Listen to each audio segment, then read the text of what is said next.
Hi, I'm Mac McCarthy, and I help people with their breakups. And today we got a splendid show. I think this is a really good topic. I think some of the people that come on the live stream quite a bit have heard me talk about this before. I haven't made it the topic before, I suppose. And the way I'm going to tie this in is actually relationships, breakups, dating, and identity change. Now, in the world now, identity change, what do you think I mean by that, Danny? Identity change? Yeah. Like change your name? Yeah, okay. Plastic surgery? Okay. That's what pops up. Anything else? Personality change? Yeah, sure. It can't be anything.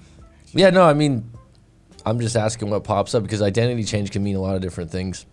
It can be just you changing your favorite color.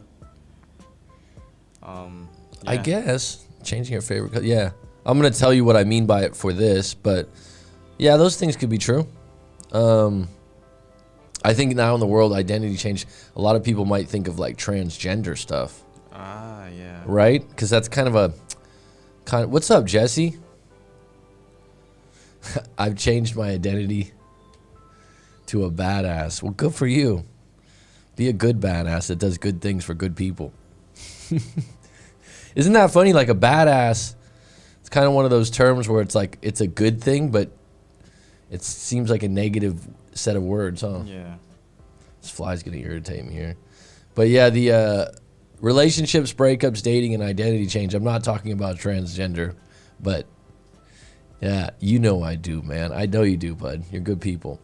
And I'm happy for you right now. Ride the wave, bro. Ride the wave. Things are good for you right now. I was just talking to someone yesterday about their wanting to have more contentment in their life, maybe some more happiness. And I said, me and Danny were just talking about earlier, it's never going to be always good. It's never going to be always bad. And when times are really, really good, enjoy it, because at some point it's not going to be good, right? Oh, let me know how that goes, Jesse. Give me a review of that course and if you were happy with it. Or I actually just had, I wasn't going to talk about this on the show, but since you brought it up, I just had a person that watches the channel quite a bit and is a fan of the live streams approach me about training them with my methods of coaching for breakups and whatnot. They said they're looking at becoming a breakup and divorce coach. I don't think that's what you're doing, Jesse. I think you want to be a little bit more broad, if I'm correct.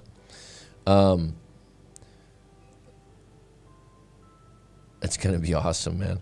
And she came to me and she said, "Look, it's 2,000 pounds, which I think is about $2,500 US." She said, "I'd rather pay you if you could put something together." So I said, let me think about this. I haven't put together a course or anything like that. I talked about some of the methods and different things that I do, that I've developed on my own. And I was saying, this might be pertinent to you, Jesse. I would say, I think anytime you're, if you want to be a coach, if you want to be a teacher, you want to be a cop or anything, any class you take that with good intentions you're trying to learn something, great. I think it's good. Like I said, we're becoming the best you can in the relationship side. Okay. Any of these courses are good. But I would add, and I think this is biased from my own point of view because I didn't take a course. I think I just rode the idea that I had helped people with breakups before and been in a bad one and did a lot of reading, watching a lot of lectures and whatnot, and had a lot of people come to me before. So anyhow, what I was saying to this woman, though, is that I was able to, because I didn't follow a textbook, if that makes sense, or a style, I was able to craft my own. Mm-hmm. Does that make sense, Dan? Like if I would have went to a course, and I'm not saying a course is bad because I think it's good. I think it's fine. I think you can get some good things from it. So don't get me wrong. But at the same time, because I decided to go my own path and get feedback from clients and stuff, I don't lean on a specific, well, if this comes up, you have to do this, this, and this, like a procedure. I kind of treat it as the individual comes to me. Well, you know that too, Jesse, because you're a client of mine in the past, so you know my approach. But I think that this way I can say I'm certified. I understand. No, I think it's good. I think it's good. I absolutely support it, and I'm interested in your review of it. But I would say too, like, be open to creating how Jesse coaches, right? If there's something about in the certification or some of the advice they give you that you go, yeah, that kind of doesn't line up with the way I want to give advice, then create your own. A guy to look at that I really look up to that has a different approach, and he wouldn't be called a coach necessarily. I think he was more of a is Milton Erickson.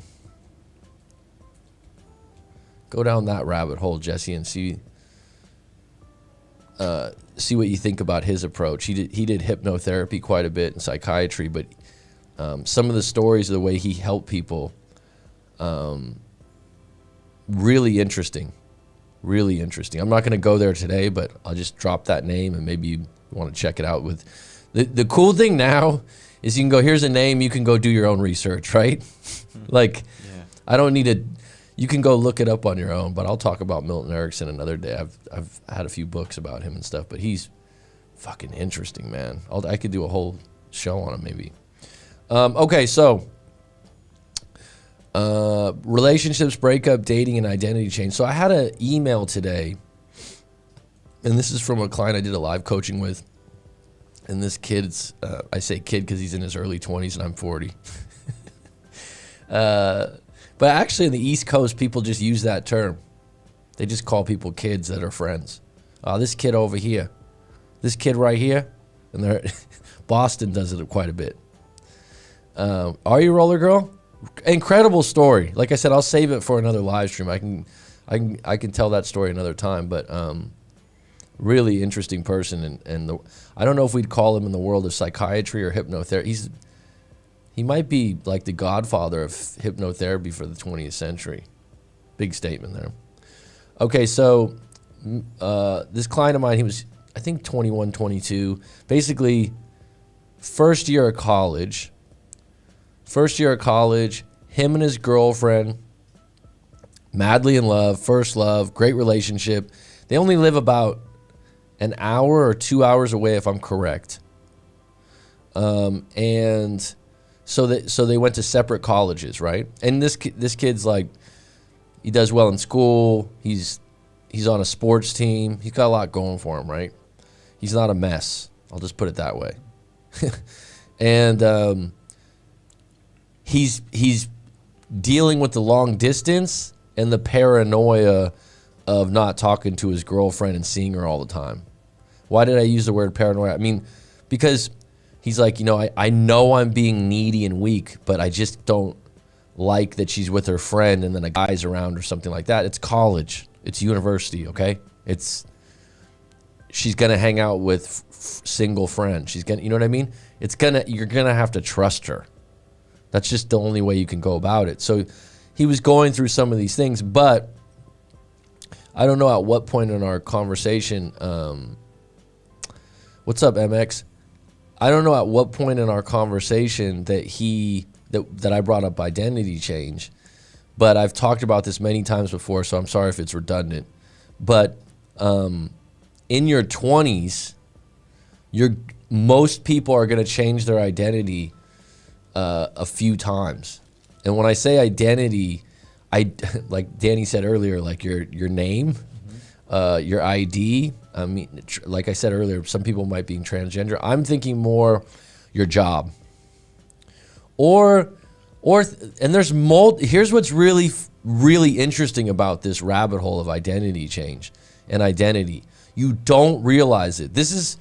You don't realize it until I learned it. I didn't realize it either. You have multiple things you identify with strongly, right? So the strongest things that you identify with are the things that have been with you the longest. Now, let me give you an example. I'm a huge Warriors fan for basketball. That's been like that since I was like 7 years old, right? Because they were local. And you know how that happened? They're on TV 5 days a week. The San Francisco Giants baseball. Huge. That's part of my identity. If I go to a Giants game, guess what? I wear a Giants hat. Sometimes when I don't even go to the game, I wear a Giants hat because I identify with them. And guess what? When the team wins the World Series, what do I say? We won. We won the World Series. This is a funny psychological thing about sports. People go, we won the World Series. We won the Super Bowl this year with their team. When the team loses, they go, yeah, they got their asses kicked. They suck. They never say we when the team loses. Unless you're a really passionate fan, someone will go, yeah, man, we're really bad this year.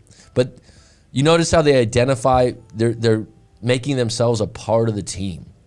It's and you're wearing clothes representing the team, right? Now let's take this a step further. When you have a job, right, you wear a uniform a lot of times. If you don't wear a uniform, you wear certain clothes that shows what you, for example, if you're a lawyer, you usually wear a suit.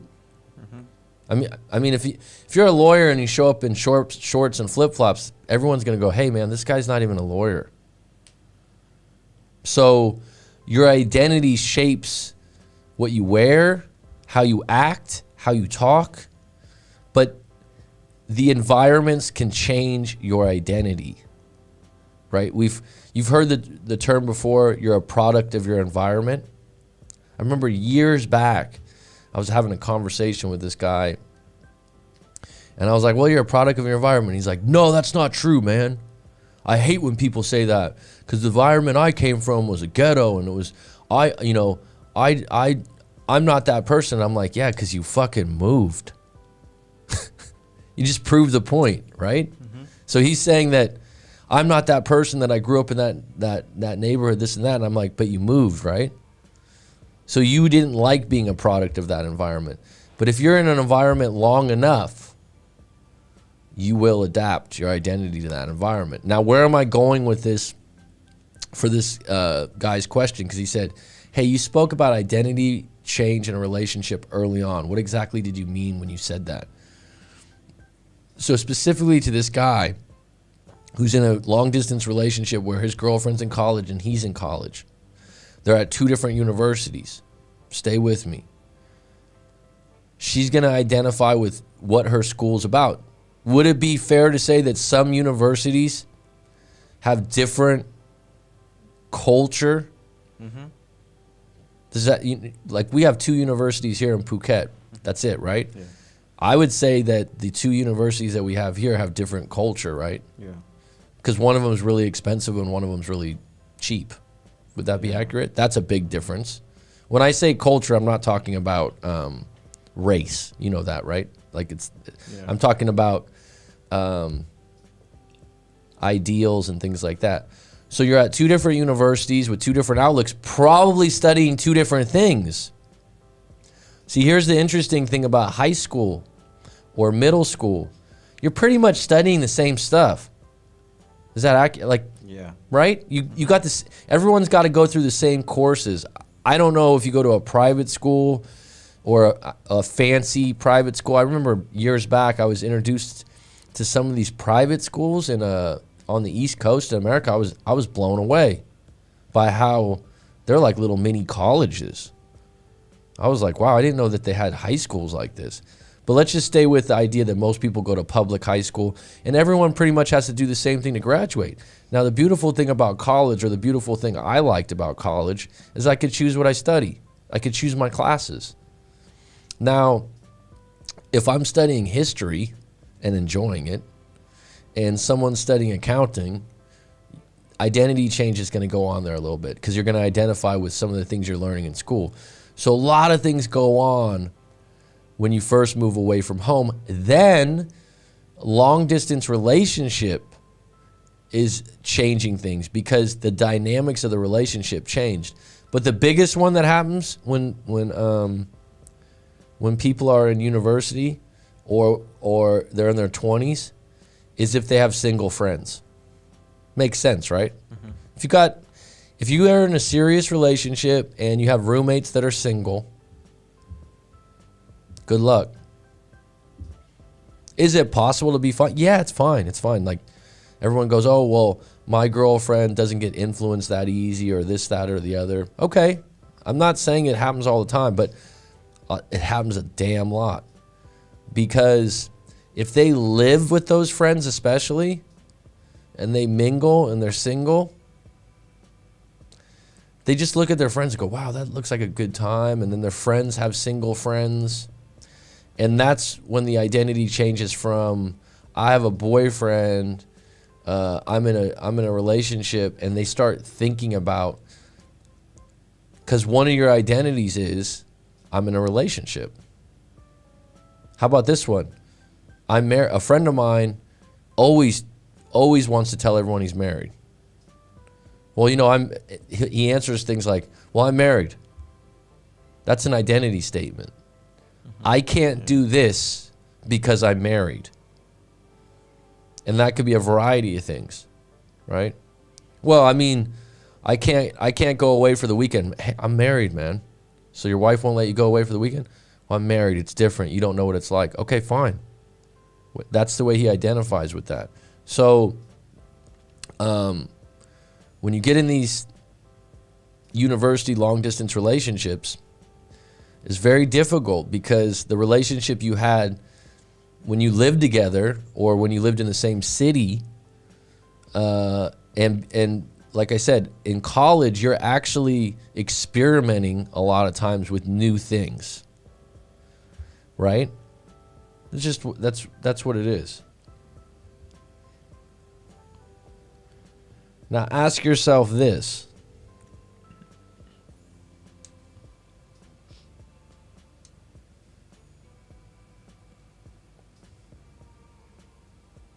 Sorry, I had to send that text. I don't like doing that. Ask yourself this.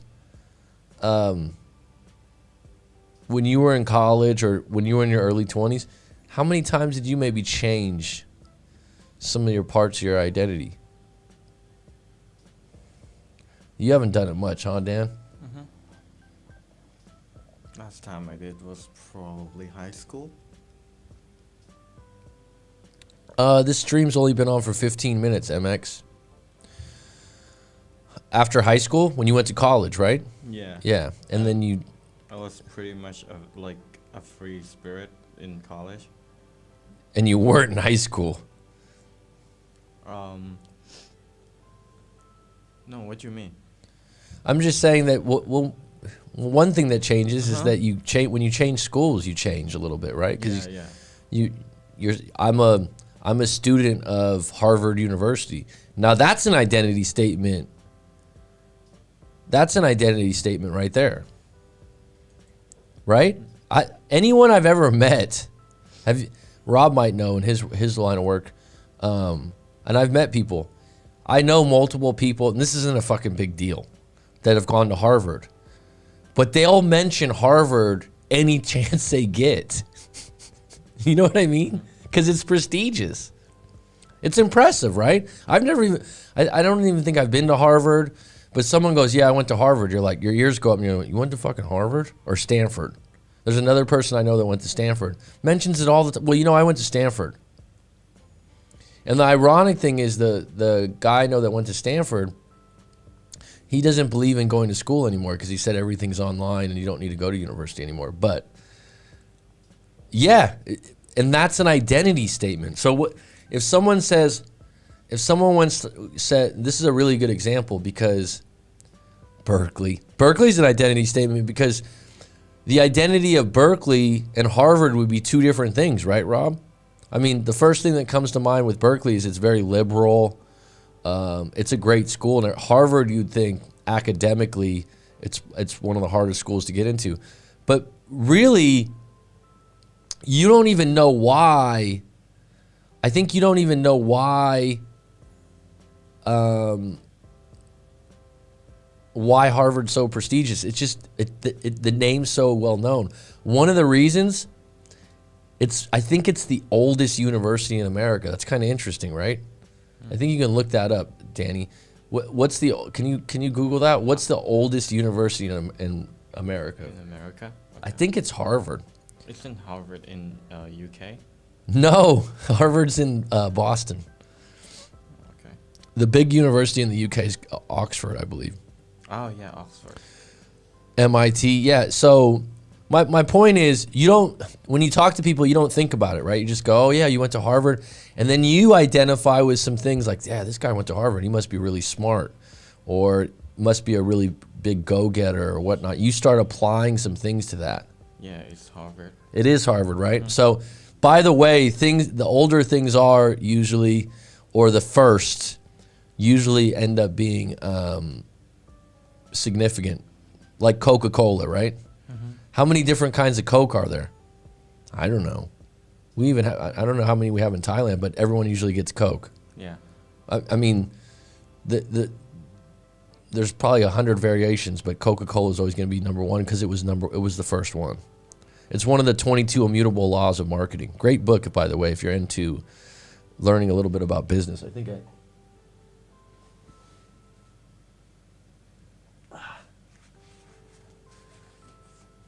This book right here, 22 immutable laws of marketing. Really, really informative book, actually. I just covered it. Anyhow, that book talks about, being first, and Harvard's first. Let me get back to this. So I don't want to get off topic because I have a bad habit of that sometimes, especially on the live streams.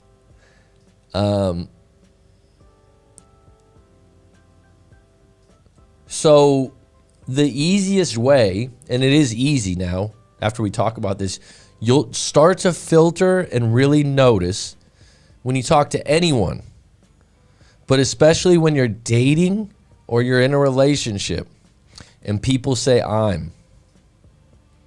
They don't usually say I am, they usually say I'm, right? Whatever, it's the same thing.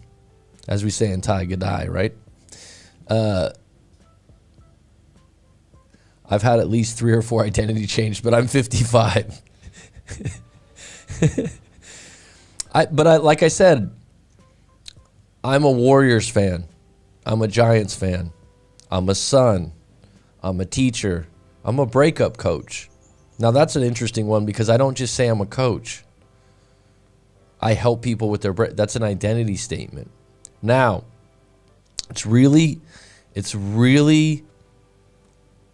useful for you to listen when people say I'm, because they're going to make that true. I think it's one of the most overlooked statements that people don't realize is really important. Now, can a con man or a bullshit artist say I'm a millionaire and lie? Sure. Fake it till you make it, we've heard before. Sure, it's possible. I mean, we've all known people where you're like, this guy's full of shit, right? Yeah. I mean, even when you're in high school, there's always some kid at school that tells whoppers, right? We used to say woof tickets or whatever they were. I mean, you know what I mean? It's just how it is. You're gonna have to figure that out. Hopefully, this is what always gets me though. When you meet someone, I'm 40 now, right? You're 55, Blade. I think you're in your early 30s, Rob. When you meet someone in their 30s and they're a consummate liar, I'm like, really? You know what I mean? Like, it's not good to do when you're a teenager, but at least you have an excuse of youth. Like, people in their 30s, I'm like, you're a liar, and you just grow the fuck up. Just start telling the truth. You know what I mean? It just kills me. You're going to lie about stuff? Didn't you give that up when you got to be about 30? Anyhow, the identity changes. You start to listen to I, but especially I am. And if you're in a relationship and someone says something like, I just want to see what it's like to be single, or I'm this, right? And you'll start noticing it. And those people, one of the people I know right now that's a really successful entrepreneur, businessman, he says I am to these positive statements all the time, and he doesn't even know he's doing it. I'm a mathematician. I'm a technologist. I'm a photographer. I'm like, wow, I've never met someone like this that has all these things. Even if they're not 100% true, if they're positive statements, it's better because it's guiding your subconscious towards your actions. Does that make sense? So that's one of the reasons I have a little bit of a problem with someone saying I'm avoidant attachment theory or whatever, or I'm anxious attachment theory. I don't have a problem with the concept or the boxes because people like boxes. They like to say I'm this or I'm that, and it makes it, you can be in a category. Like, think about this identity. I'm an Aquarius. I'm a Pisces. And then people go, you know what that means? Yeah, you read that somewhere. The interesting thing about astrology signs, right? If I read what an astrology sign is, and then I go, yeah, that's who I am. What I'm doing, if something was written differently, someone made that up. And I can identify with it or not identify with it. Same with attachment theory.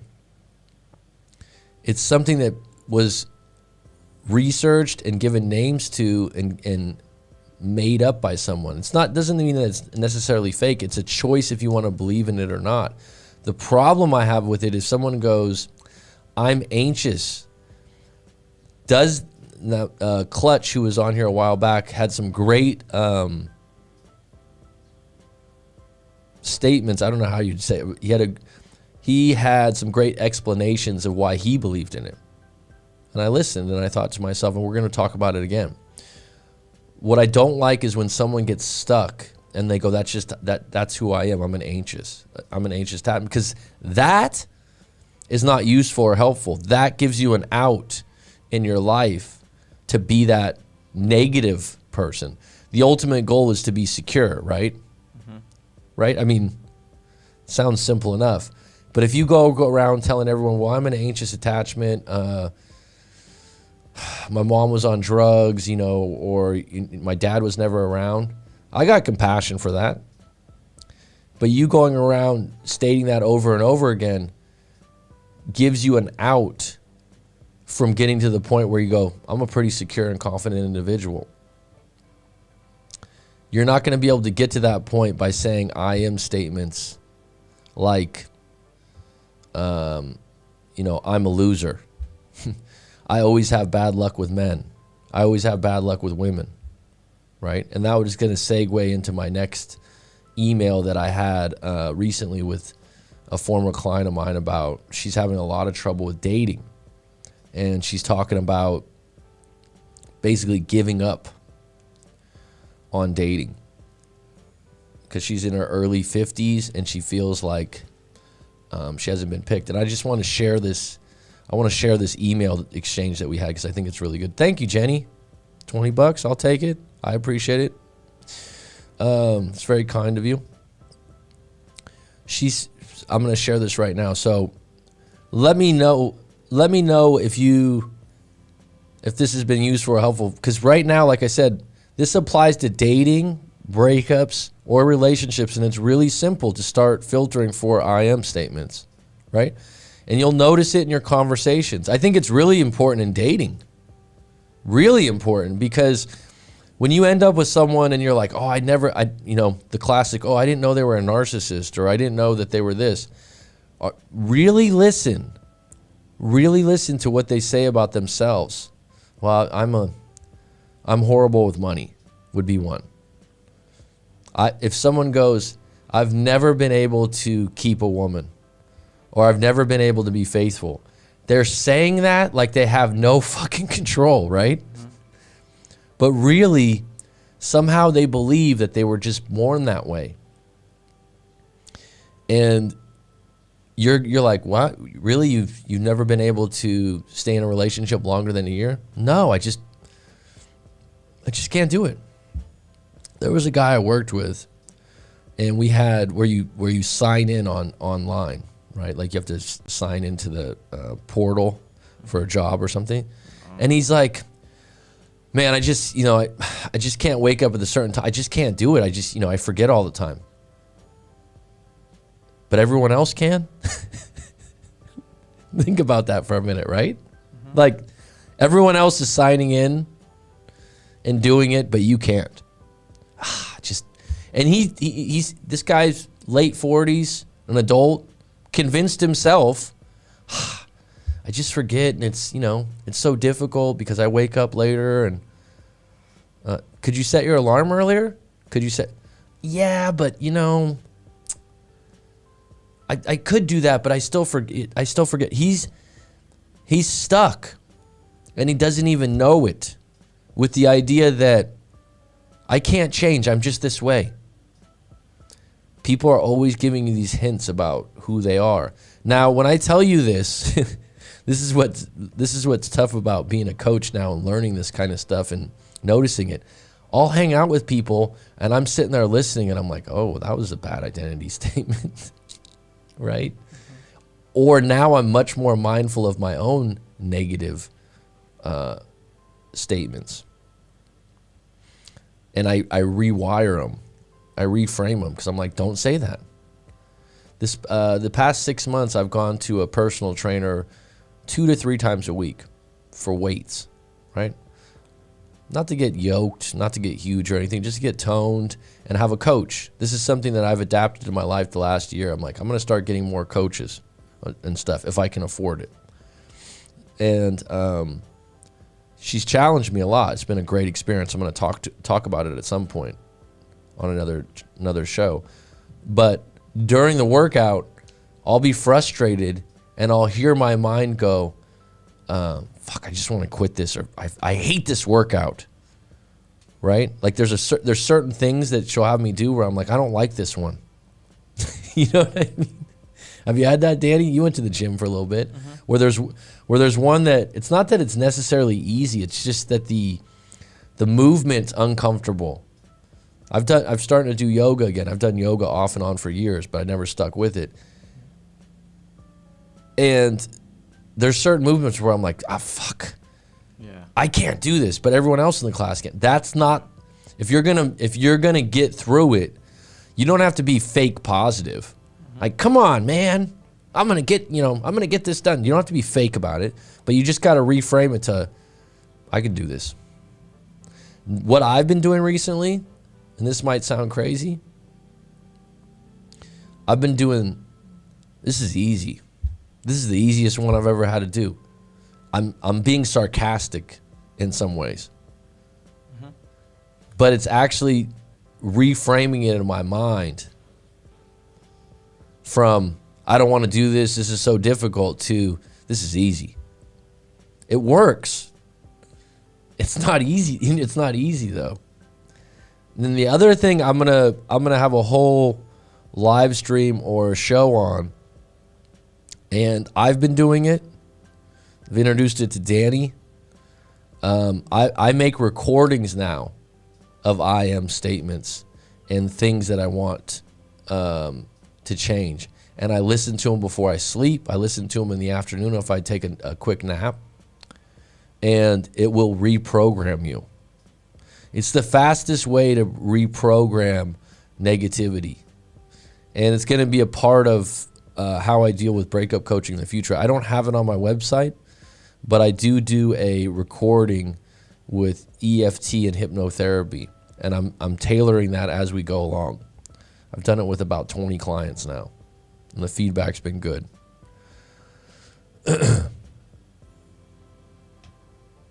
Picking up 12 ounce at a time. What's up, Alternative Spirit Child? We got a good group out here. Danny, did you put this on the Discord? Yeah. Thanks, bud. Is there a way to put it on Instagram? Or you can't put the link on just Instagram, huh? I'm not sure. Check that for a minute if you can. Okay, so let me get into this email. Life of Destiny says, long distance relationships defy the laws of definition of what's a true relationship, in my opinion. Let them be, and if it's meant to be, I assume they'll come back around and you'll both make it work. Well, that sounds like Destiny, Life of Destiny. Long distance relationship defy the laws and definition of what true relationship is, in my opinion. I agree. They're not ideal. They're not something you should look for. They're not something you should have regularly. People that have had a series of long distance relationships somehow have it in their head that that's okay.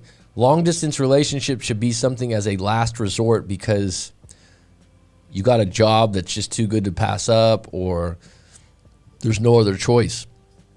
But you should never start a relationship being long distance. That being said, they do defy the laws. That's absolutely true, and you are against the odds of staying long-term in a long distance. There's usually an expiration date on those things, and someone gets left holding the bag. And my theory is it usually is the person that is less happy with where they're at. Because going back to this again, if you're a long distance, correct me if I'm wrong, you're in two different environments, right?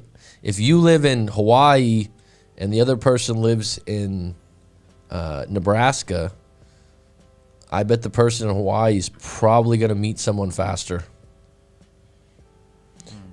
or be motivated to be single again. Or talking about university earlier, if someone goes to university and the other person stays back home, the person in university is probably going to end up being the one to say, hey, you know what? I don't think we should be together anymore, because there's way more options at university and they're going through some changes. All right, so I want to talk about this this email, and I know she wouldn't mind because I'm not going to use her name, but basically,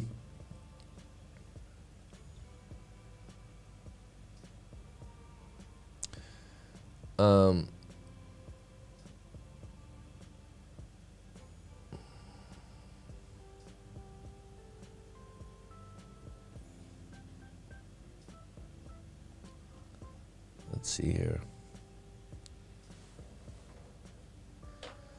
So basically what I do is if you do a live coaching with me, and usually a lot of times people do multiple ones after the first one. Once in a while people will email me back and I remember them. I have a very good memory if we do a live coaching session. It's uncanny. But I'll check in with you and I'll just be like, hey, how have you been? What's been going on? I'll ask a couple questions about things we talked about if they were months ago. So this was her responding. I basically said, how are you? You know, how are the kids? How's this? How's that? And I know her situation. She said, thank you for reaching out to me. I appreciate you more than you know. You've always been a voice of reason, which is why I watch some of your live streams in the channel. Even if this topic doesn't pertain to me, I'm always able to take away from the discussion something of value. So I really appreciate that. Work is going well. She writes about that. I've been working from home. My sons are well. She talks about a guy that she's been seeing for a while. I'm not going to go into that. That basically she's been seeing this guy, and it's kind of a stagnant situation where they're not going to the next level. They haven't been seeing. It's basically more of a phone relationship at this point, and they're very close. And there's some limitations there. I'm not going to go into that part of the email because it's a little bit personal. But she writes on, I'm just sad that so I'm just sad is a identity statement. Sad that I am 51 years old and can't figure this stuff out. Sad that I feel like I won't ever get a real chance at love. Sad that I'm deprived of the emotional and physical intimacy that a romantic relationship provides. I was telling a friend the other day that I feel like the kid on the playground that isn't ever chosen to play the game. Now, I like analogies. I do. Like when you compare something, I think it's a really good way to communicate. I don't like this one, but I understand it. And I'm going to go somewhere with this, because when she said, I was telling a friend the other day that I feel like the kid on the playground that isn't ever chosen to play the game. And can't we all identify with that? Did you have that when you were young, Danny? Because I don't know. I feel like in Thai schools, you guys don't love sports as much. But did you have like where you pick teams for soccer or something like that? Yeah. You did? Yeah. And there'd always be a team captain, right? Mm-hmm. Okay, so I'm wrong. So a lot of people, correct me if I'm wrong. We have like school sport teams and like stuff like that. Yeah, but I'm saying like when you have Donald, I'll get to that in a moment. I'm gonna talk about this for a little while though, but I'll get back to your question. What I'm talking about is like when you have recess or lunchtime, when you have free time to play, you'd get teams. That's what she's talking about. And someone would go, okay, we're going to pick a team, and then we're going to play kickball or soccer. And there's always leaders that are the captains kind of thing, or the best at sports. And then there is usually a kid that really sucks, that doesn't get picked, right? Yeah. I feel like I'm the only, so she writes, I was telling a friend the other day that I feel like the kid on the playground that isn't ever chosen to play the game. I feel like I'm only allowed to sit on the sidelines and watch everyone else have fun. It breaks my heart as I have so much love inside me to share with someone special, yet there is no one that wants to accept it. I can't help but feel sorry for myself. I know that you said I'm not running out of time, but I can't help but feel like I am. As the days and weeks and months and years and now decades pass, I am losing hope. Sorry to be a downer. I just feel like giving up entirely. Now, just to be clear, she doesn't feel like giving up her life entirely. She's talking about relationships. So I just don't want, you know what I mean? That could be misconstrued. So I just want to show you the email I gave back to her. And I'm gonna skip over the part where I talk about her sons and some of the other things. So I wrote, maybe the problem is that you want to be picked, but you're not working on your game enough to be picked. So now because she used that playground analogy. Are you with me? So I said, listen, when I was a kid, we used to pick teams. I was always a team captain. If we were playing flag football, kickball, volleyball, I'm talking grade school, like second grade, third grade. You guys call it P2, P3, Danny, right? Like, I was always a captain. I was always a leader. I was always good at sports. I was never left out, and actually one of the more coordinated kids out there. And looking back, I wasn't shy either. Right? So I didn't even have to worry about getting picked. I was the one picking the kids on my team. Right? Yeah. Right? Okay. I was never on the sidelines. I was never like, oh, no one wants to pick me. I was always, and this is grade school. Okay? The story's going somewhere. But guess what? My first year of high school, and people know this story already, like Rob, I got cut from the basketball team. It absolutely crushed me because I never had this happen before. I wasn't picked, and I was always picked for sports. Basketball was my life for 3 years prior to that. So that year I settled for being, this is embarrassing, the scorekeeper, and somehow became the water boy too. Now, I wasn't like pouring water in the guys' mouths and stuff like that. But the scorekeeper, basically what happened is I got cut. I went back to the coach. I was actually shocked. And other players on the team were shocked. Was I the best player out there? Hell no. But was I good enough to make the team? Absolutely. I thought at the time. Coach didn't. So just to be part of the team, somehow I accepted scorekeeping. Bad move. And then they're like, hey, can you go fill these water bottles up? That's a fall, Danny. Right? Yeah. That's a fall from being the team captain to being the starter on a basketball team to being scorekeeper and water boy. So I wrote on, I didn't feel good about it, but I settled because I just wanted to be a part of the team. It was comfortable and easy, but it wilted my confidence to be picked again. Is it possible you're settling to be the scorekeeper? Because the current relationship she's settling just to have some sort of relationship. Now I wrote, now if I had to do it all over again, and how many of those do we have? I would have worked on my game. I would have asked myself, am I capable of getting better? I would have gotten in better shape. I would have asked, why did I really get cut? What were the reasons? What do I need to work on?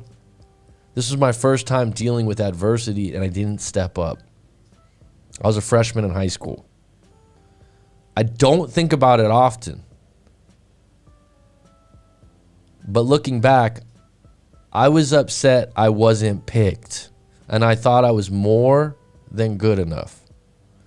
And maybe if I did everything right, I wouldn't have been picked the next year. But you know what? That would have been a better story than just settling to be the fucking water boy. Yeah. Right?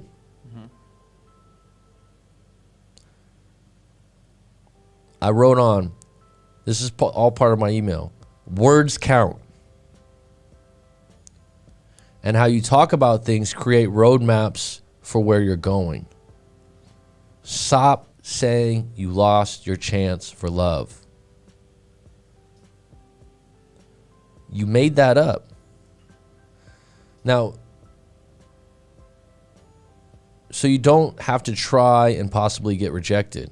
I became the scorekeeper and the water boy, then didn't try out the next year. I didn't even try out the next year. I told people later I wasn't tall enough. I was really short when I'm 6 feet tall right now. I was 5'2" or 5'3", 100 pounds when I was a freshman. I was way behind most of the other guys as far as my growth spurt and body maturity, whatever you want to call that. So I told people later I wasn't tall enough. It was bullshit, but I believed it. Guess what? The star player that year for out of freshman, was shorter than me. Change the story. I wrote, how's this sound? I'm 50 years old, 51 years old, got a great job, got 2 wonderful kids, and I'm comfortable financially, got good health. No one picked you for those things. You did the work and got those things and probably faced rejections along the way. I wrote on, the only thing you don't have is a romantic relationship. Because I know this individual, okay? I know her very well. She's a good person. She's got all those things in place. This isn't one of those, she's rich or she's this. She's comfortable. She's got a house. She's got a job she likes. She's got 2 kids that are in their early 20s that are doing well for themselves, that aren't degenerates. She's got good health, right? She's got a good relationship with her family members, okay? She doesn't have a romantic relationship. So I wrote, the good news is the only thing you got to work on is a romantic relationship. And you're capable of attracting someone. You've done it before, and you're doing it right now with the individual she's talking to. Only this guy has some issues you can't fix.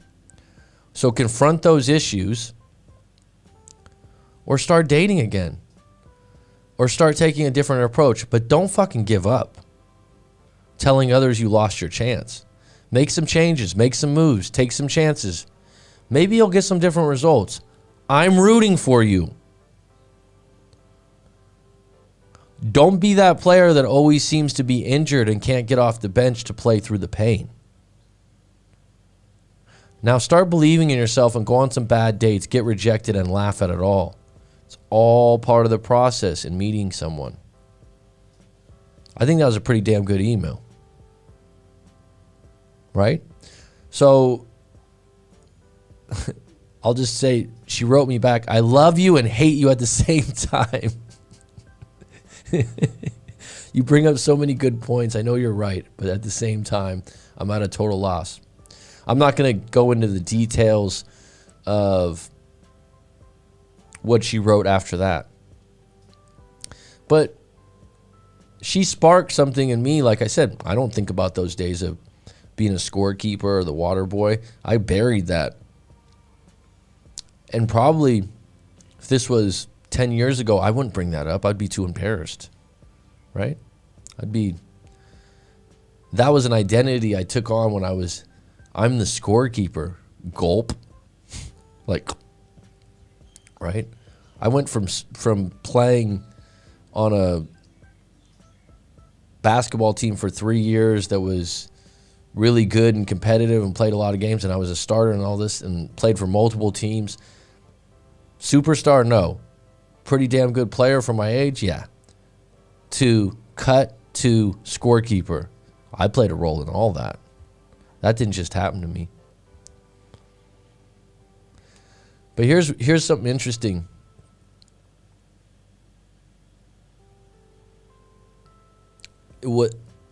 Looking back, I didn't really have anyone tell me to. Like, at the time, it would have been nice to have someone pull me to the side and go, hey, man, you need to work on this. My parents at the time were good. This isn't one of those things where I'm blaming my parents or anything, but my dad didn't really care about sports or anything like that. Like, I didn't have a pep talk or anything. But I think it would have helped in that moment to have someone give me a direct message like, hey, man, it's not because you're short. It's not this. You need to get in better shape. You need to work on your game. You need to do, you know what I mean? It would, like I said, it would have been better to get cut the next year and worked on the game. And the crazy thing was, I had friends that were like, man, I can't believe you got cut. You got to try out next year. You know what I did? This is something I'm going to divulge too that I've never told anyone, I don't think. I used to say a small prayer before I went to bed when I was a kid. Because when I was a kid, we went to something called catechism. Have you ever heard of that? No. I know you're Christian, Danny, but this is for Catholics. Uh-huh. And we didn't go to church every Sunday, but Mom put me in this catechism. Uh-huh. And I was like, probably 6, 7 years old. I don't know what it was. And I think it was Saturday or Sunday, and we had class and different things. But one thing they made me do that I always carried is they made you write your own prayer. Like, you made up your own prayer in this book. Mm-hmm. And I made up a prayer that was, please forgive me for all my sins, for I'm sorry for all my sins today and tonight, and I'm thankful for the moon, the sun, the stars, the air, the earth, and everything on it. That was my prayer. Mm-hmm. As a little kid, right? Yeah. And I said it every night, but I never told anyone. But I made that up in catechism, right? Like it was I don't know, project or homework or book work. But guess what I would do after I said that? Well, what do you think I would do after that? I don't know. I'd start asking for shit. Because I'm a kid, right? Yeah. Isn't that funny? Like, I would start going, oh, please help me get this bike, or you know what I mean? I don't remember what it was. But I did that. I never shared that with anyone, I don't think. I don't think I've ever told, because I just did it as a repetitive thing at night. And I didn't say it out loud. I usually said it in my head. Which is, it's a good thing to say though, right? Be thankful but then I would ask for shit. And I remember freshman year, I don't remember if I still was doing that. And I'd be like, please help me make the basketball team next year. But guess what I didn't do? I didn't put in any work, right? It wasn't enough just to be, you know what I mean? It's like I didn't meet halfway on the bridge and actually do some. I still played basketball. I kind of just I think looking back, I demoted myself by doing the scorekeeping, and I was like, I'm not going to be scorekeeper next year. But I just kind of like, basically was like, I didn't play again for years. And what you can do when you get out of the dating game is you can take, where I'm going with this, you can take on this identity that I suck at dating. First of all, there's 2 different ways to go about it. Dating apps are horrible, or I'm bad at dating apps. Mm-hmm. This particular standpoint is, I'm sad I'm not getting picked. I'm not getting asked out on dates, right? So you're identifying with, I never get asked out, I never get picked. That's an identity statement. The thing when people keep saying identity statements, they make them true because your subconscious wants to be true. I wish I would have learned this a long time ago. Because I catch myself in negative things all the time where I'm like, don't say that. You will make it true. So really listen when people say I am, and listen to yourself when you say an I am statement. Because you're going to make it true. And me sharing this email, I thought it was a really good analogy. The way she mentioned it and the way I responded. And it brought up something vulnerable in my past also, right? As an example. But you got to change the words and change the actions. I think the words come first. Does that make sense? Because words are easier to change Well, you know what it is? than action. You're kind of giving yourself directions. Mm-hmm. You know what I mean? I never knew that before, but you're giving yourself directions. Because you got yourself convinced that this is the truth, but it's actually a choice. Pretty deep, right? Yeah. It's actually a choice. So when someone keeps saying, I'm shitty with women, that's a choice. Now the deeper part of that is, this is where you take a different path. There's a reason you think that. And when you go, I don't know, I'm just bad with women. I just always have been. There's a root there. And it's probably from when you were a little kid or something you witnessed about relationships between your parents or your auntie and uncle or your grandparents that told you to act a certain way with women. And then you have to find what that is and you have to reframe it or pick that root. And so it's not as simple of just saying, I'm going to change this. There's something in you that makes you believe that. It's like, why? I've had a few clients, not many, because I don't tolerate it. And it's one of the few things I've had a couple people send me stories, and I go, I'm not going to mention this story, and I'm not interested in helping someone that involved with physical abuse. You know what I mean by that, Danny? Physical abuse. Uh-huh. And there was one guy, he came to me, and we did a live coaching session. He didn't write in his story, but he divulged that he had physically hit his girlfriend. I said, hey, man, there's one thing that I don't really negotiate about, or like, oh, you know, you messed up. I'm like, I'm not the one to be like, oh, you know, I go, that's fucked up, and you need to fix that part of your life. And he goes, I know, man. And he wasn't saying it proudly. He was saying, like, I know. He goes, I didn't do it a lot, but I did it a few times and this and that. He wasn't validating it. He was hurt. Guess what? When we got deeper and we talked, guess what? You think he was born that way? Yeah. No. What do you think his dad did when he was young? His dad probably hurt his mom. Yes. And he hated it. So the difference was when we talked in the live coaching session, and I'm not a specialist in this. We just had a really good rapport, and he really wanted my help, and we were talking. I said, look, we got deeper and deeper, and he said, I hate that my dad's done that throughout my life. But guess what? That's how humans are, man. He just found the root in it. Even though he didn't like it, that was his example of a relationship when he didn't get his way, or how you treat women. And the thing that I was okay with when he talked about it, he wasn't just sorry. He didn't want to continue doing it. He knew, you know what I mean? Mm-hmm. He wasn't validating it or saying like it only happened once. You know what I mean? He was like, man, I don't want to do this ever again. Now that's a different way of coming about it, right? Than saying, because a lot of people that do bad shit, oh, I only did it once, or you know what, actually they deserved it, or actually I was just drunk. That stuff's not excusable. Right? Craig Thomas TV. What is it? Is this a YouTube channel you have, Craig Thomas? All right, folks, I'll get into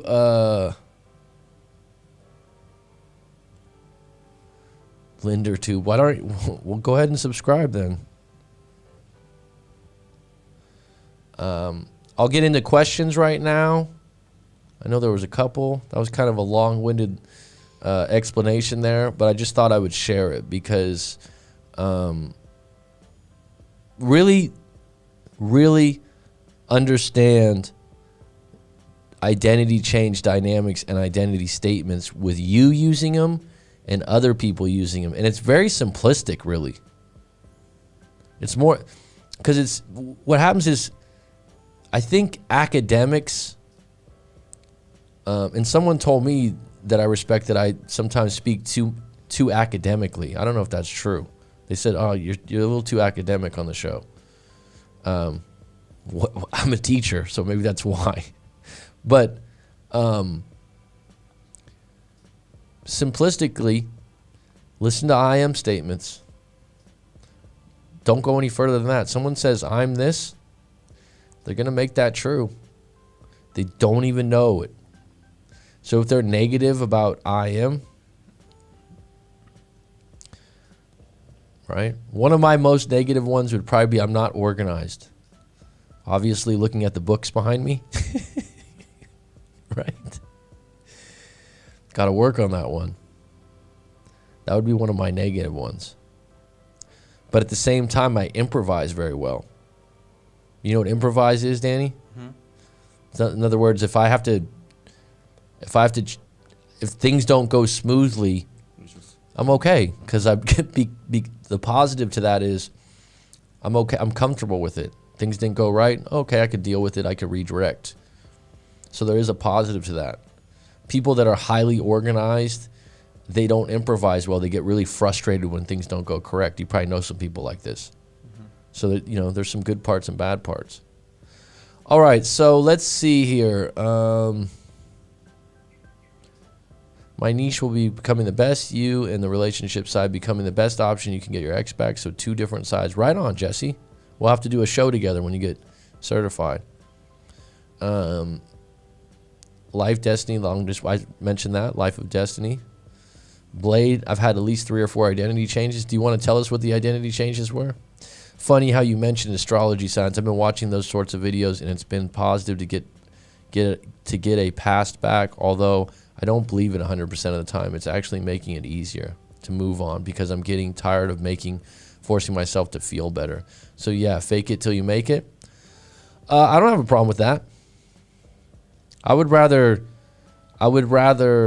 if you can find something positive that helps you move forward, doesn't matter what it is, and it doesn't hurt someone, okay.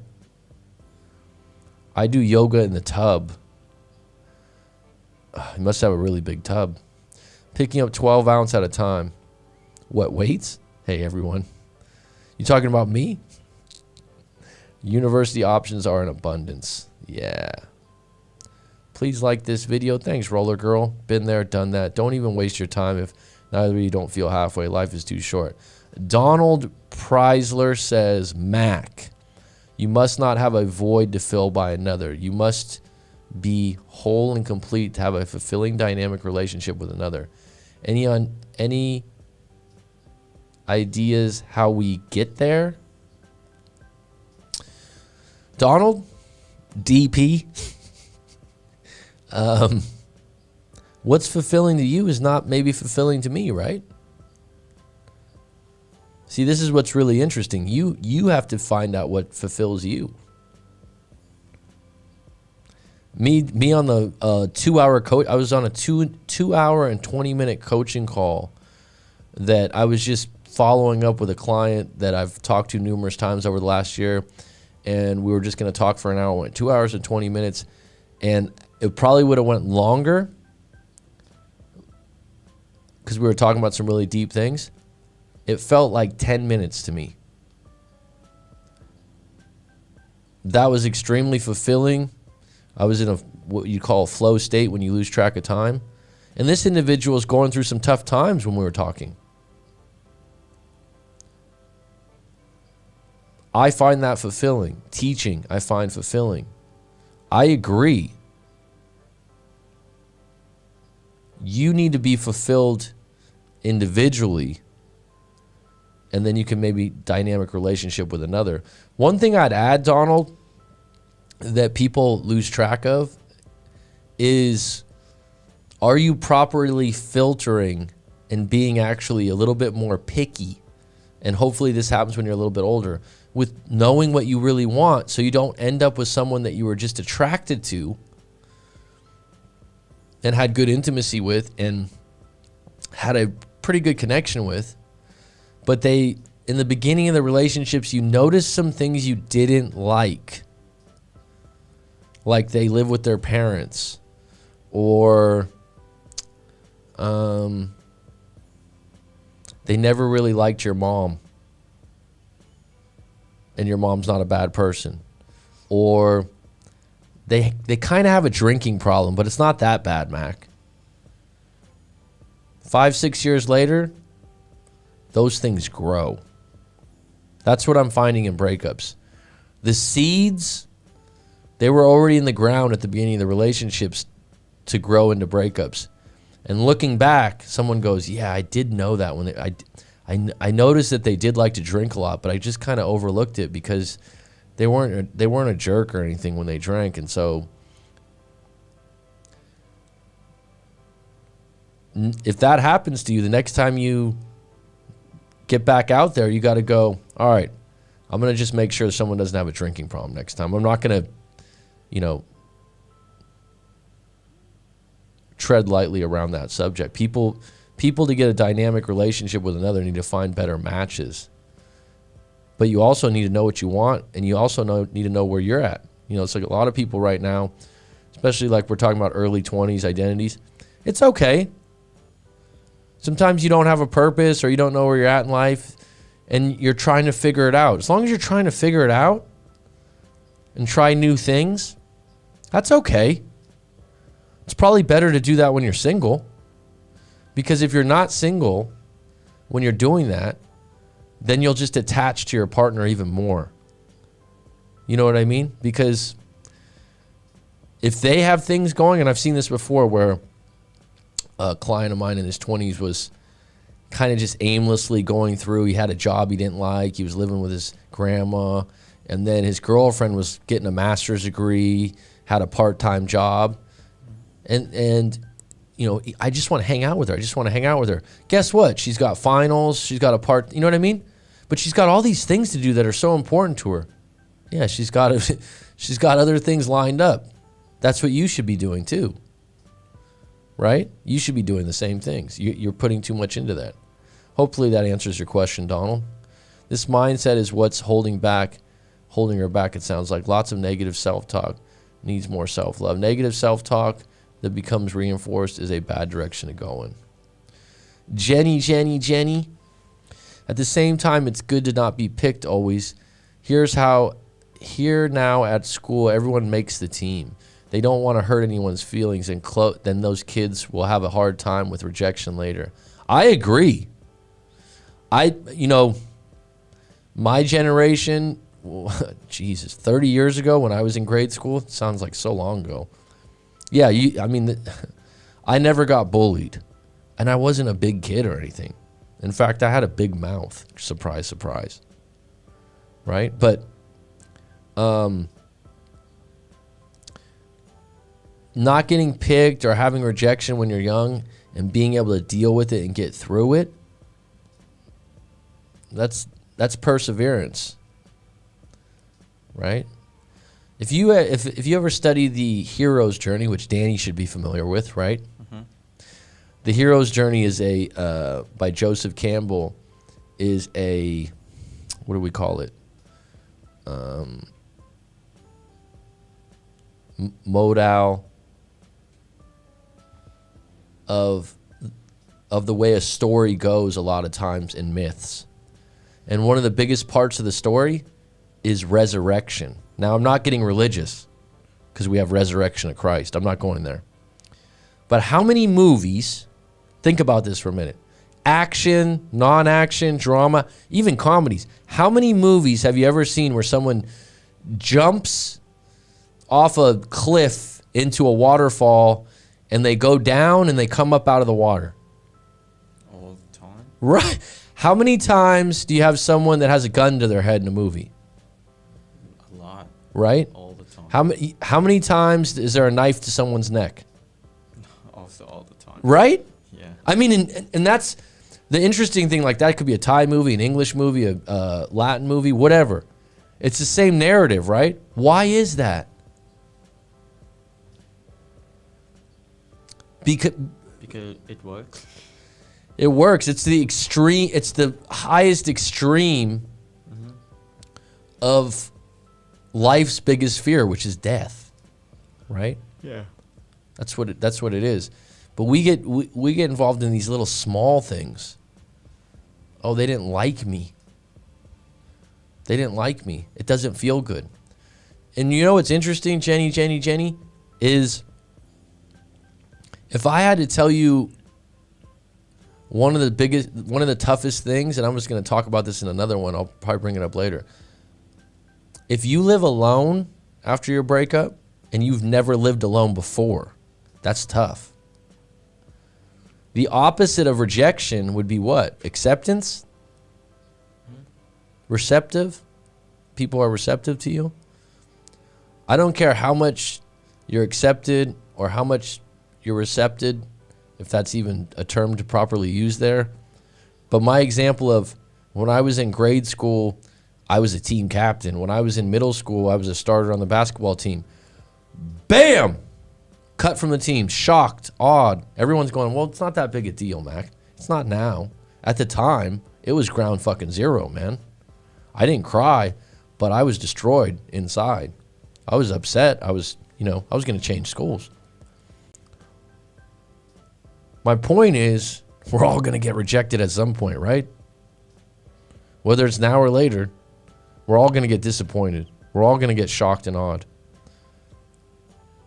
Why do those movies always have that? Why is that part of religion? You got to raise up. Isn't that the part where you start rooting for the person? Right? Mm-hmm. Apocalypto, one of my favorite movies. Danny knows that movie, right? Jaguar Paw. Great movie, man. Apocalypto. Goes down, he's getting chased by I think they're Mayan Indians. He's getting chased by all these people. Jumps off the cliff into the waterfall. You think he's gonna die, and he raises up and he's like, I am Jaguar Paw. And you think to yourself, yeah, man, yeah. Would you jump off that fucking cliff into that river, or would you get held hostage or face death? I don't know. It's a movie. Mm-hmm. But when you feel like, when you come out of a breakup or you come out of rejection or you get better at something, that's what you're doing. You're raising yourself up out of it. You're resurrecting from it. Great insight. I'm sorry, I lost my place here. Great insight as usual, Mac. Thanks, Alternative Spirituality. I'd never broken up with, and that's one reason I was so devastated. I'd never been broken up with. If it's your first breakup, absolutely. Greg Thomas, yes, I got a question for you. I'd love to hear it, talk about it. Linder 2, oh snap, Mac is live. Linder 2, I'm statements not to be confused with I'm instant messaging. Yeah, I am instant messaging. No, I didn't mean I am. I'm highly unorganized because of the anxious energy I get thrown off when something doesn't go accordingly. Oh, really? Well, I'm the opposite. If something doesn't go right, I don't lose my cool. I do yoga in the tub. I can't handle that right now. Craig Thomas TV says, I seem to be always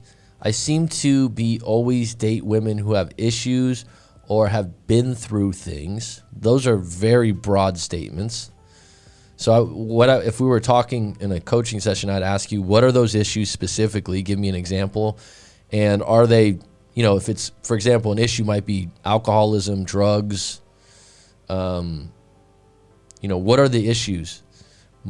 Parent issues, money issues, have been through things. I have lots of normal, nice, and caring women.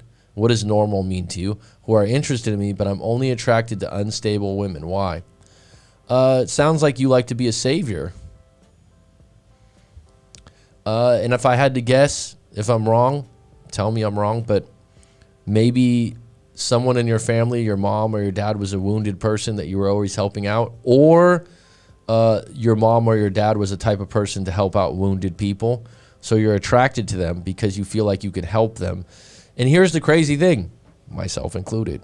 People in breakups are a bit wounded. Correct me if I'm wrong. I like to help them too.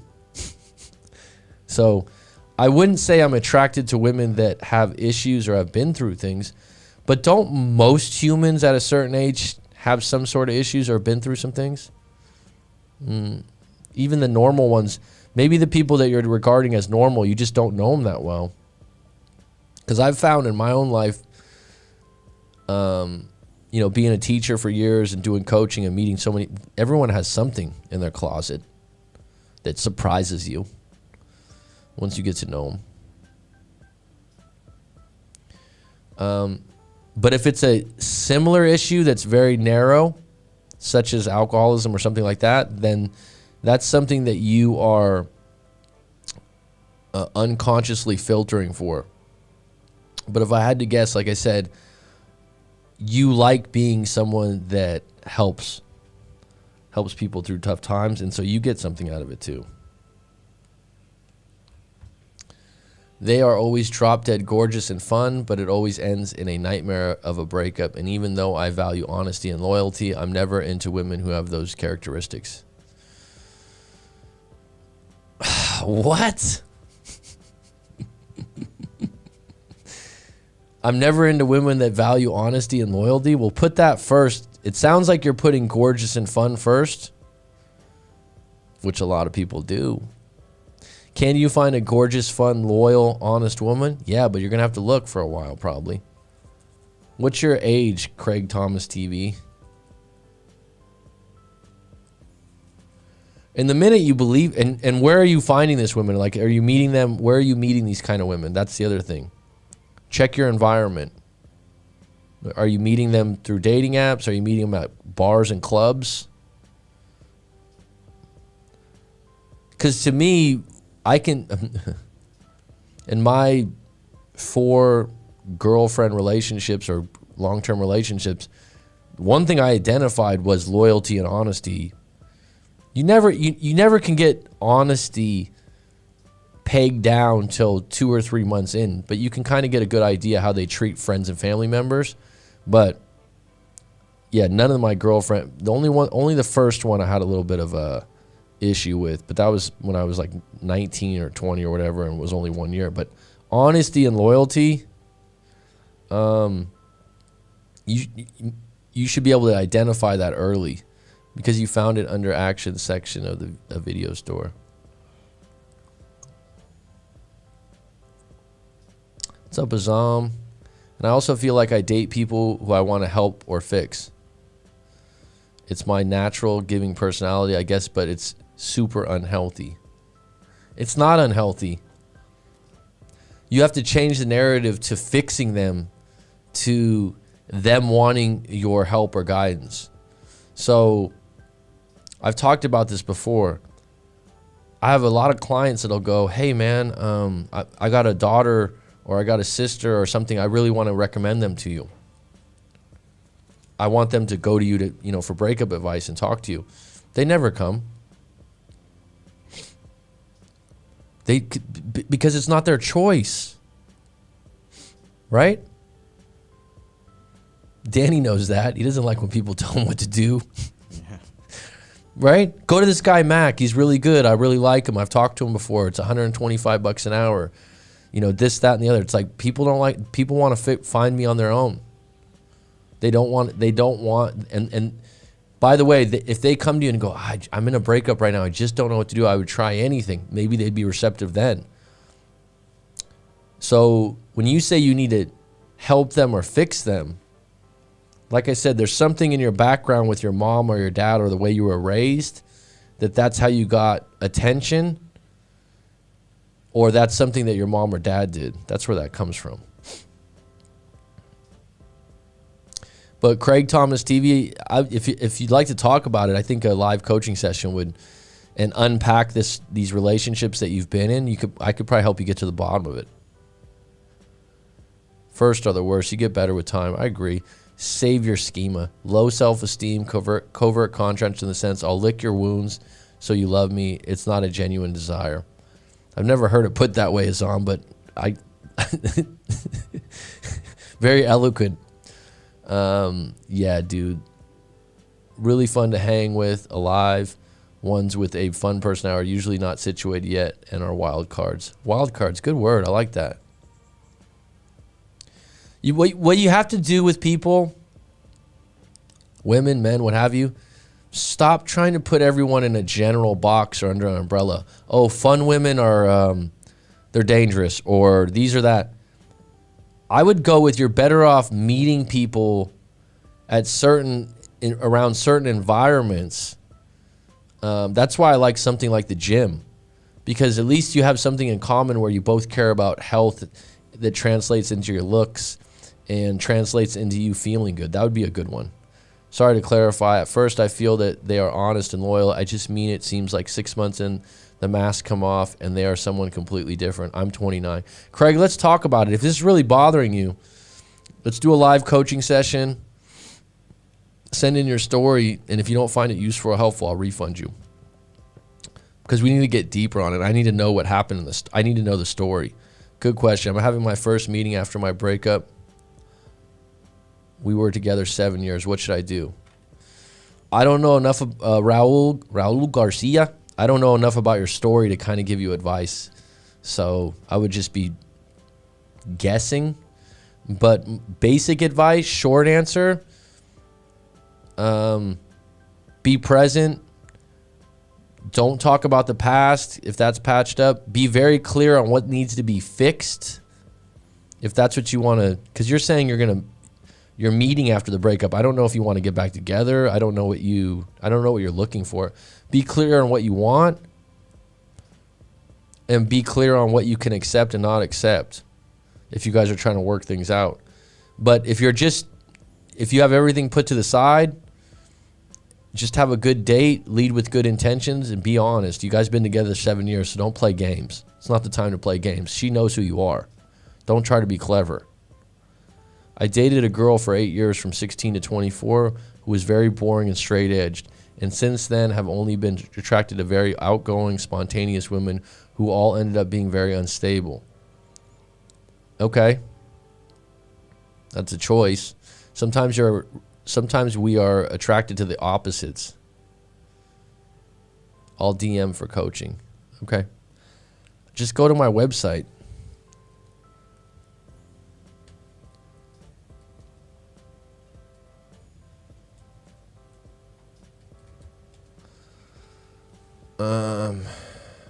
And thank you for the input. No problem. Honestly, the cool girls are not grounded yet. They're exploring, and you're just an option, even if you're hanging out all the time. Red flags, but I still like them more than something manufactured.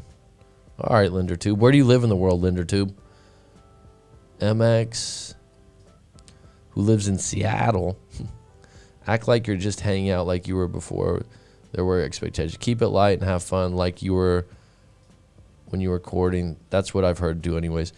LinderTube's correct, but if you're 7 years deep, if you're trying to revisit the relationship, you do have to get clear, is this thing quote unquote fixable, or are the problems fixable? That's why I like to talk to people, because sometimes I'm like, even if you get back together, the problem's not going to go away and you're just going to break up again. Because some people, in light of just wanting to get back together so they're not hurt or alone, will give in to things that they weren't happy with, which made the breakup happen in the beginning. And then when they get back together, they just put themselves behind the 8 ball again. I have a client like that right now, and he's like, "Oh, what if?" He just asked me yesterday. He goes, "What if I just called or text?" I go, "Okay, let's unpack that," because he's been in no contact for like 6-7 weeks. I go, best case scenario, you get back the same relationship that you were unhappy in, that she put you second, third, and fourth in her life and only saw you once a week. The relationship wasn't good. You weren't happy with it. Best case. Worst case, she's cold. She's validated, which means that she's happy you called, but she's not going to. She broke up with you. You call her. It's a pity. Oh, I hope you're doing okay. Yeah, I'm fine. yeah, I know, like, she's not interested in getting back together. You just go back to ground zero. Thank you for your answer. It's been 21 days since we saw each other. Do you guys think it's crucial to have a common things with your woman? I overall disagree with that. For me, yes. What those common things are would be, for example, to care about health, fitness. That's a big one for me, Azam. That you don't have to be an Olympian, but I've went out on dates before where women are like, oh no, I never exercise. And it doesn't mean necessarily they're fat or they're overweight or anything. It just means that they don't, because I value that. So that would be one that trips me up sometimes. I remember there was a woman, I haven't exercised in 5 years. She was really slim. I was like, what? Really? Because that's something I value. Does everyone have to do that? No. But I would say I'd frame the way you want it. You want her as a friend, treat her as such. Want her as a girlfriend, treat her as such. Funny you say that. I tried sending my sister here. Haven't seen her yet. Jenny, that's just that. People do it all the time with me, and I appreciate it. But people with this kind of stuff like to do their own thing. There are guys that think the friendship will pivot into girlfriend. Oh, yeah, sure.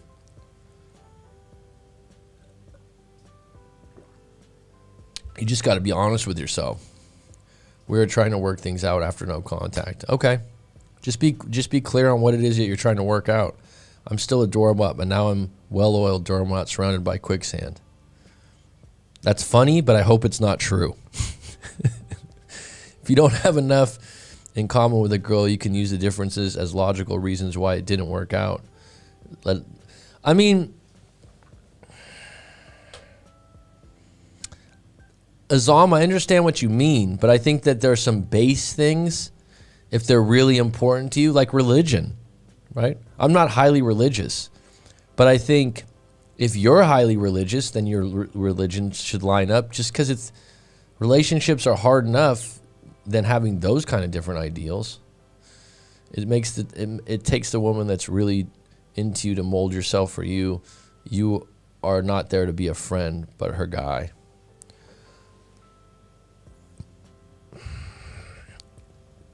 I see what you're saying, Azam. I think that there's a lot of people out there that would like the statement, my wife or my girlfriend's my best friend. And I don't have a problem with that. I don't have a problem with you saying, she's not my best friend. That's not how our relationship was. It's much deeper than that. I don't have a problem with that either, if it works.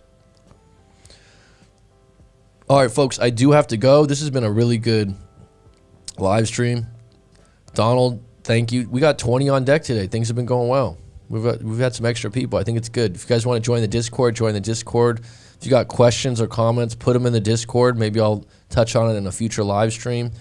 Craig Thomas TV, hope to catch you in a live coaching session. I think I can help you out with this. I actually believe I can help you out with this. And if I don't, like I said, you can get a refund. MX, I hope you're doing better, hun. LinderTube, it's always a pleasure. Azam, Guardian of the Gate with Rob. And Donald, DP, good to have you. My humble opinion, relationships are best when roles are clear. Wife is wife, friend is friend. No problem with that either. That's your way of doing it. How many girls have you met that you're like, how did you get into this? How did you get into this music? And the origin leads back to an ex-boyfriend. I don't understand the question completely. Put that on the Discord if you could. Put that on Discord. In my experience, I only had one girlfriend that talked about her ex-boyfriend quite a bit in the beginning. And that was because they were together so long and she had only been with one guy prior, so it was pretty significant. Jenny, thank you so much for the donation and thanks for giving your opinion. Alternative Spirituality, who's also in animal care. Thanks for joining. Blade Bynum, always a pleasure, my friend. I'm happy that you've had a few identity changes and shared that. Life of Destiny, thanks for coming on if you're still on deck. Brand new Skinner, I'm not sure. Jesse, congrats on the coaching. Wow, we got 23 on deck now. Going well. During no contact, I realized I lost my independence and identity. I decided to move out of the house and focus on myself. Moving out of the house was a good step. Petty Betty, you are too late. I do have to go. Raul Garcia, go ahead and if you want to unpack your breakup story, maybe before you talk to this woman or something goes down. Damian Castillo, did you send your story into writemac.com?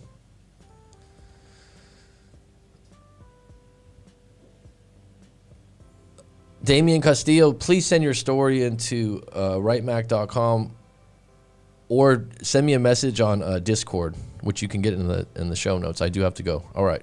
Bye-bye. Curtains.